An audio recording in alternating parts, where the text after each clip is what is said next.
Welcome back to Blazin Tech. My name is Renee. Glad to have you guys back.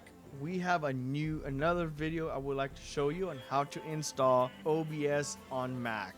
So first, we actually have to go to obsprojects.com, and I will post that link in the description down below so you guys could actually download it and make it easier for you.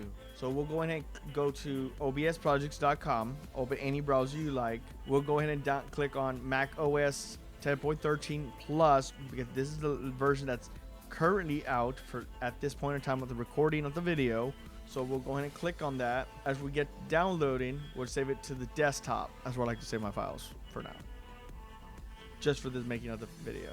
Drag it to the desktop. So we'll go ahead and close our browser.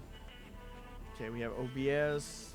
We'll go ahead and double click it. It's gonna have to mount it, so you have to wait a little while for it could actually do the process that it needs to do, so you can open up the window. So all we have to do is just click it, drag it over. Pretty much when we drag it over, you see the little thing there, it's actually putting it onto the computer. It's that fast, blazing fast, that easy. Next, we actually have to now open OBS just to get through the first setup. So OBS is an app downloaded from the internet. Are you sure you want to open it? You can't. Yes, you just hit open. You want to run auto configuration?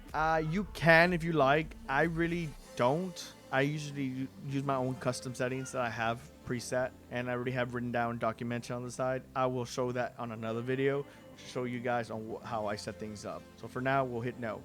If you change your mind, you can run the auto configuration wizard anytime, again from this studio, again from the tools menu.